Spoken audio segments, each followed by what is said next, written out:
যদি পরীক্ষাটা না পরীক্ষাটা দিতে দেন আমাকে। আবিদ বাবা দেখেন না এই মেয়ে এবং তার বাবা আমার সাথে কেমন করতেছে। অথরিটি আমাকে যে টাইম দিছে আমি সেই টাইমে গেট বন্ধ করছি, কিন্তু এরা এখন বলতেছে যে এদের ভিতরে যেতে দিতে হবে। দেখে নাকি রুলস তো রুলস, আর উনি তোমার কাজই করতেছে। আমাকে একটা ঘোরার উপর দেখো বাবা, আমরা সেই গাজীপুর থেকে এসেছি। এখানে আমার কোনো আত্মীয় স্বজন নেই, আর তাছাড়া এখানে ভালো কোনো হোটেলও নেই। আমার মেয়ের পরীক্ষাটা খুব জরুরি। আঙ্কেল এবার তো আর হবে না, সেকেন্ড টাইম চান্স আছে তখন দিন।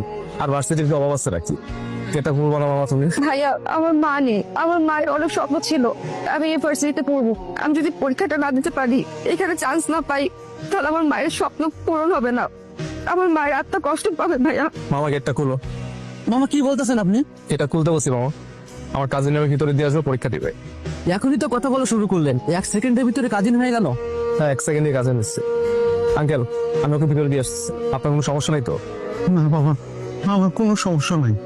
হ্যাঁ সমস্যা। খাবো, আমার হাতটা একটু দিবেন। এখন কোনো সমস্যা আছে? না এখন আর কোনো সমস্যা নেই। তো খুলো গেটটা। জীবনে কোনো ছেলে প্রথম আমার হাত ধরলো। আমি সত্যি অবাক, একটু আগে কাঁদছিলাম ভেতরে ঢুকতে পারবো না ভেবে, আর এই ছেলেটা আমার হাত ধরে নিয়ে যাচ্ছে। ক্যাম্পাসের প্রভাবশালী কেউ হবে। আবিদ তুমি? স্যার ও আমার কাজিন, রাস্তায় জ্যাম তো তাই আসতে একটু দেরি হয়ে গেছে। আমি চাই আপনি ওকে একটু অ্যালাউ করুন এক্সাম দিতে। আবিদ শুধুমাত্র তোমার জন্য আমি অ্যালাউ করছি, তাছাড়া তোমার জায়গায় অন্য কেউ বলে হয়তো অ্যালাউ করতাম না।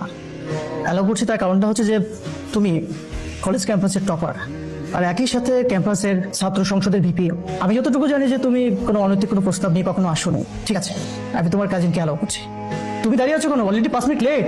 নাও তোমাকে ওএমএর শিট দিচ্ছি, নাও অলরেডি 5 মিনিট লেট করে ফেলেছো, যাও বসো। Thank you sir. ও আচ্ছা, উনি ভিপি তাহলে। তাই তো বলি এত দাপট।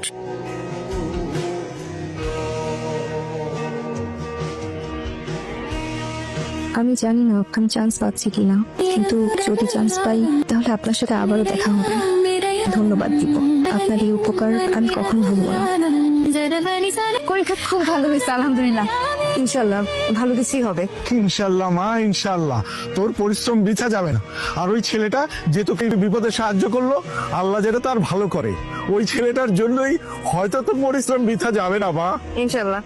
এখন পানি দাও, পানি খাই। চলো আগে।